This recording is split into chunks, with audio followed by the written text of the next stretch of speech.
Hello friends, तो क्या आप लोग भी आने वाले सीए इंटरमीडिएट के अंदर एग्जाम देने वाले हैं और आप लोगों को डर लग रहा है कि सर हमारे जो एमसीक्यू क्वेश्चंस हैं वो हम ठीक तरीके से नहीं कर पाते हैं, क्योंकि अगर हमने 30 नंबर के एमसीक्यूज में से कहीं 20 से 25 नंबर ले लिए तो पास होने के लिए 15 से 20 नंबर ही चाहिए होते हैं फिर हमें, और बड़ी आसानी से हमारा देखिए टेक्निकल से टेक्निकल पेपर भी निकल जाता है। तो आज की इस वीडियो के अंदर हम इसी के ऊपर बात करने वाले हैं कि किस तरीके से आपको अपने एमसीक्यू क्वेश्चन को सॉल्व करना है ताकि इजीली आप अपना देखिए एग्जाम क्लियर कर सके। तो आइए बिना किसी देरी के वीडियो को स्टार्ट करते हैं। पसंद आए तो अपने फ्रेंड्स के साथ जरूर शेयर करिएगा।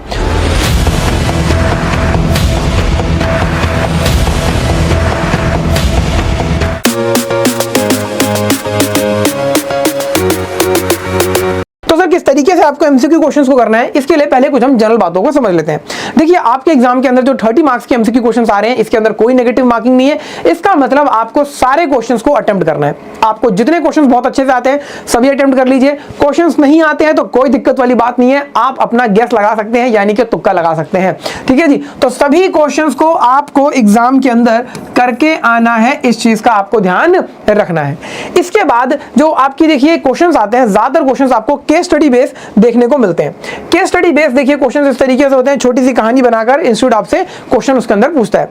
तो ऐसे केस स्टडी क्वेश्चंस को देखिए सॉल्व करने के लिए, और जो आपका पहला क्वेश्चन आएगा एमसीक्यू का, वो तो आपका 5 क्वेश्चंस इसके अंदर होते हैं, एक लंबी चौड़ी केस स्टडी होती है। तो ऐसे क्वेश्चंस को करने के लिए सबसे पहले आप जो क्वेश्चन है उसको रीड कर लीजिएगा। मैं ये नहीं कह रहा हूं कि ऑप्शंस को रीड करिए, नहीं, जो क्वेश्चन है उनको रीड कर लीजिएगा और फिर उसके बाद आप केस स्टडी को पढ़िएगा। आपको देखिए केस स्टडी पढ़ते पढ़ते, क्योंकि क्वेश्चन आपके बैक ऑफ द माइंड कहीं ना कहीं चल रहे होंगे, आपको पता लग जाएगा कि अच्छा यहां से हमारे से क्वेश्चन पूछा गया था। तो जब आप ऑप्शन पढ़कर अपना क्वेश्चन सॉल्व करोगे तो आपका टाइम भी सेव होगा और मोस्ट प्रोबेबली आप जो है करेक्ट आंसर को सिलेक्ट कर पाएंगे। तो इस चीज का आपको ध्यान रखना है। केस स्टडीज के लिए आपको क्वेश्चन को पहले पढ़ना है, वेरी सिंपल।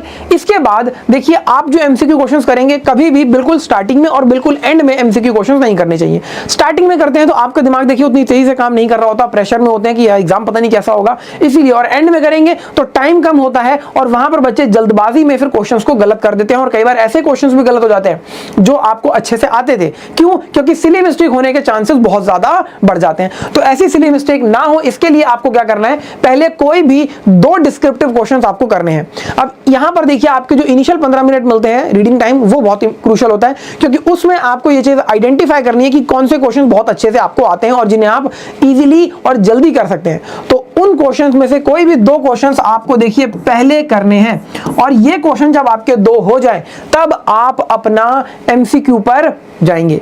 यहां पर एक बेनिफिट और होता है, क्योंकि आपने 2 क्वेश्चन कर लिए हैं तो कहीं ना कहीं आपने 28 नंबर का पेपर कर लिया है, और आपका देखिए यहां पर तकरीबन 1 घंटे का टाइम हो चुका होगा, है ना। अब आप 30 नंबर के एमसीक्यू करेंगे अगले आधे घंटे के अंदर, और 1.5 घंटे के अंदर आपका 60 नंबर का पेपर हो जाएगा। तो एक कॉन्फिडेंस भी आ जाता है कि सर हम एग्जाम अच्छे से परफॉर्म कर पाएंगे। तो 2 डिस्क्रिप्टिव क्वेश्चन करने के बाद आप कोशिश करिएगा कि एमसीक्यू क्वेश्चंस पर जाए।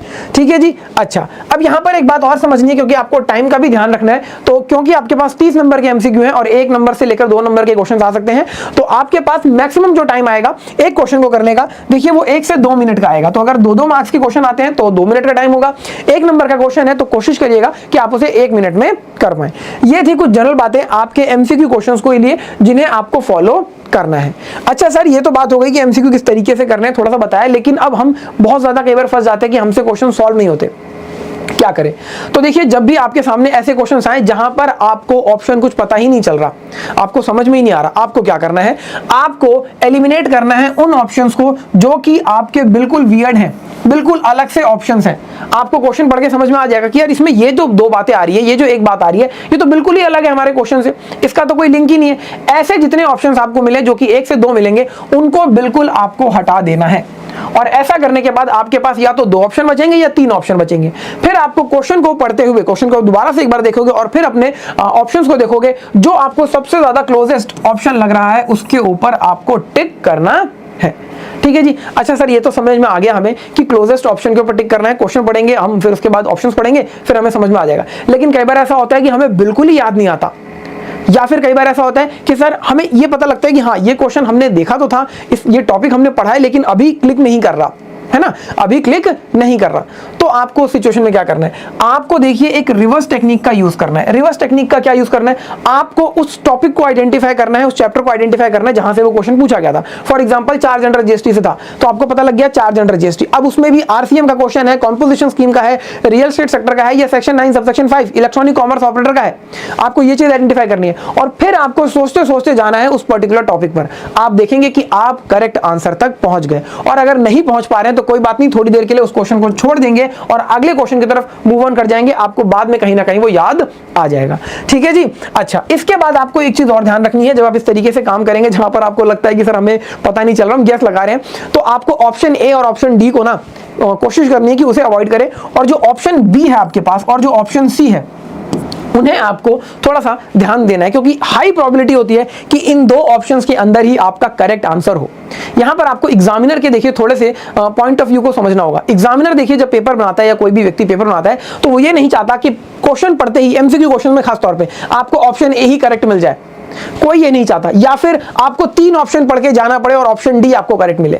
इसका मतलब ये नहीं है कि सर ऑप्शन ए और ऑप्शन डी करेक्ट नहीं हो सकते हैं, लेकिन जिन क्वेश्चंस में आपको बिल्कुल भी आइडिया नहीं लग पा रहा है वहां पर हाई प्रोबेबिलिटी होती है कि ऑप्शन बी और ऑप्शन सी के अंदर आपको आंसर देखने को मिले। तो ऑप्शन बी और ऑप्शन सी के ऊपर आपको जरा अपना फोकस अच्छा रखना है। ठीक है जी। ये लेकिन उन्हीं क्वेश्चंस के लिए जो आपको बिल्कुल अच्छे से नहीं आते। जो क्वेश्चंस अच्छे से आते हैं वहां पर आप ऐसी कोई टेक्निक यूज नहीं करेंगे, अपनी नॉलेज का, अपने तैयारी का जो है अपना यूज करेंगे।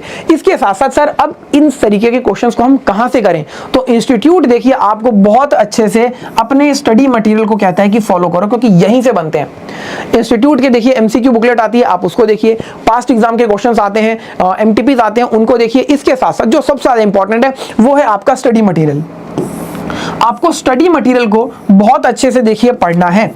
अगर आपने स्टडी मटेरियल को अच्छे से पढ़ा, इसके अंदर के एमसीक्यू क्वेश्चंस, एग्जांपल्स को बहुत अच्छे से करा, तो आप देखेंगे कि आप अच्छे से क्वेश्चंस को सॉल्व कर पा रहे हैं, क्योंकि यहीं से आपका पूरा पेपर बनकर आता है 100 मार्क्स का। तो ये कुछ देखिए टेक्निक्स थी जिनका यूज करके आप अच्छे से अपना एमसीक्यू प्रिपेयर कर सकते हैं। मैं उम्मीद करता हूं कि इन टेक्निक्स से आपको बेनिफिट मिलेगा। मिलते हैं नेक्स्ट वीडियो के अंदर। Thank you so much.